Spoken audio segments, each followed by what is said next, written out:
നടി ഹണി റോസിനെതിരായ ലൈംഗികാധിക്ഷേപ കേസിൽ വ്യവസായി ബോബി ചെമ്മണ്ണൂരിന് ജാമ്യം അനുവദിച്ചു ഹൈക്കോടതി. പ്രഥമ ദൃഷ്ട്യാ കുറ്റം നിലനിൽക്കുമെന്നും ശാരീരിക അപഹാസം അഥവാ ബോഡി ഷെയ്മിംഗ് അംഗീകരിക്കാൻ കഴിയില്ല എന്നും ജാമ്യ ഉത്തരവിൽ കോടതി ചൂണ്ടിക്കാട്ടുന്നു. സ്വാഭാവിക ഉപാധികളോടെയാണ് ബോബി ചെമ്മണ്ണൂരിന് ജാമ്യം അനുവദിച്ചത്. അന്വേഷണവുമായി സഹകരിക്കണമെന്നും അന്വേഷണ ഉദ്യോഗസ്ഥൻ ആവശ്യപ്പെടുമ്പോൾ ഹാജരാകണമെന്നും ജാമ്യോത്തരവിൽ പറയുന്നു. പോലീസ് ചുമത്തിയ കുറ്റങ്ങൾക്ക് പ്രഥമദൃഷ്ട്യാ നിലനിൽക്കും. ദ്വയാർത്ഥ പ്രയോഗമാണ് പ്രതി നടത്തിയതെന്നത് വ്യക്തമാണെന്നും കോടതി നിരീക്ഷിച്ചു.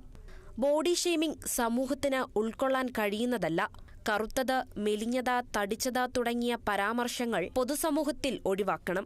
രൂപത്തിന്റെ പേരിൽ സ്ത്രീയെ വിലയിരുത്തുമ്പോൾ അവരെയല്ല നിങ്ങളെ തന്നെയാണ് വിലയിരുത്തുന്നതെന്നും കോടതി ചൂണ്ടിക്കാട്ടി. ബോബി കുറ്റം ചെയ്തില്ലെന്ന് പറയാനാവില്ലെന്ന് നിരീക്ഷിച്ചായിരുന്നു നേരത്തെ ജാമ്യം നൽകാമെന്ന് കോടതി വ്യക്തമാക്കിയത്. ബോബി ലൈംഗിക പരിവേഷമുള്ള പരാമർശങ്ങൾ നടത്തിയെന്ന് പ്രോസിക്യൂഷൻ കോടതിയിൽ ചൂണ്ടിക്കാണിച്ചിരുന്നു. ജാമ്യം നൽകിയാൽ സമൂഹത്തിന് തെറ്റായ സന്ദേശമാകും നൽകുകയെന്നതായിരുന്നു പ്രോസിക്യൂഷൻ വാദം. നടിയോട് ബോബി ചെമ്മണ്ണൂര് മോശമായി പെരുമാറിയിട്ടില്ലെന്നും ആരോപിച്ചിട്ടുള്ള കുറ്റങ്ങൾ നിലനിൽക്കുന്നതല്ലെന്നുമായിരുന്നു പ്രതിഭാഗത്തിന്റെ വാദം. Kerala vision news, Kochi.